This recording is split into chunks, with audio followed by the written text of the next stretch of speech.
Too many jackets. My ex had too many jackets in a small downstairs coat closet that the entire family had to share. We lived in the Pacific Northwest, so we all had several jackets. His jackets were always a bone of contention between us because he only wore the same two.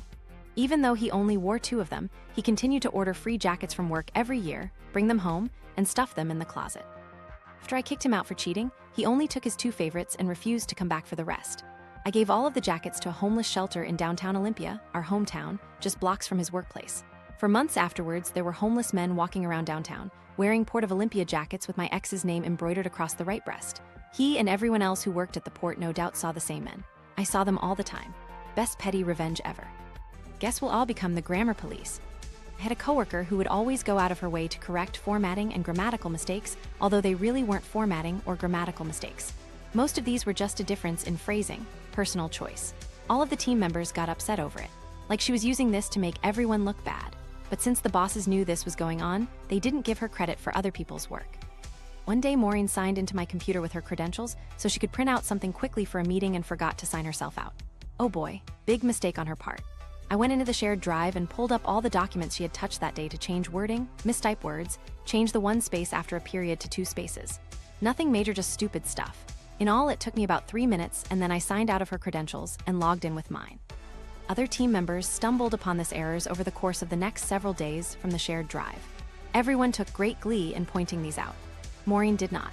Honestly, I don't know why she didn't check the timestamp on these things, but she didn't and had to put up with her mistakes being pointed out over and over again. You want to be petty with everyone at work? Okay, no problem, I can do the same. Work at a job where we have a union. While the pay, benefits, and job security is great, it unfortunately means infinite get-out-of-jail-free cards for crappy workers. There is someone at my job who is always the victim in every situation in classic narcissistic fashion. They'll drag their feet and force everyone to give in and help him just so they can get out on time. He complains when he doesn't get his way and makes excuses whenever he's called out on things he shouldn't be doing. He definitely acts like an entitled person. On the rare occasions where he's finally going to get reprimanded, he will magically get injured at work and be out on leave for months at a time to wait out the write-up or corrective action. Basically, this POS gets away with everything and has for years. Somehow the union is always protecting him when it should be the other way around. I don't actively have any personal issues with him, but I still don't like him for how much he's affected people I work with. He's pushed people to tears and almost getting fired for confronting him angrily.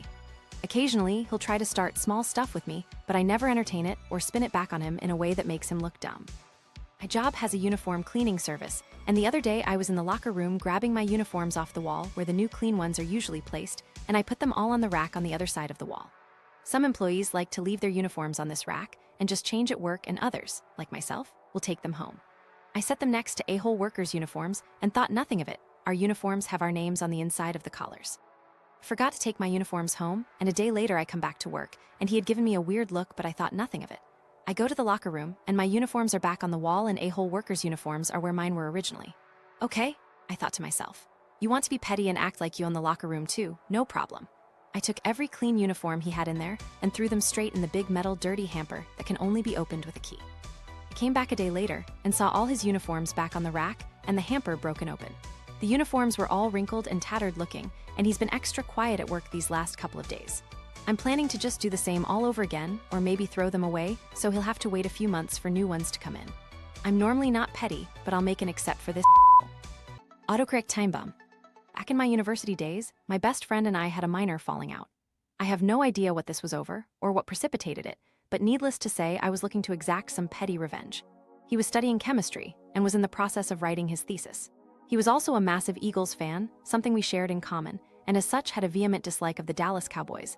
This was just after the Cowboys had beaten Philly in the 2009 playoffs.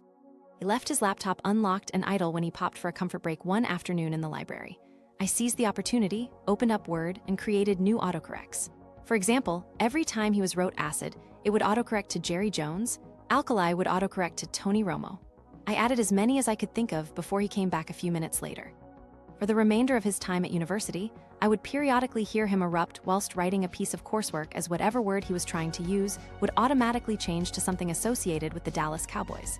He never quite worked out why it was happening and would have to use a workaround, for example, changing the dictionary language. I came clean at graduation, and to be fair, he saw the funny side. Although apparently a rogue Terrell Owens did sneak its way into his final thesis, which he was slightly annoyed about. High schooler being a bully, let me duet you. This happened probably a couple of years back. I was delivering packages to a high school. When on my way back to my truck, there was a very obviously seen teenager, unsure of gender, been a while like I said, walking down the sidewalk. Kids were loading onto the bus's app. A teenage boy already on a bus opens his window and starts singing, "Tonight will be the night that I will fall for you," at this other kid, and was getting the lyrics wrong. Now I'm very anti-bullying in general, but to be a bully ** and get the song wrong, *, I wasn't going to stand for it. So I hollered back at the kid, "You're singing it wrong, those aren't the lyrics. If you're going to do the song, you should get it right." And started belting the part of the song he was singing right back at him. His face started to get red, and eventually he shut the window and sat back down, would not look at me. I still think about that other kid on occasion, and hope it made them feel a little better, lol.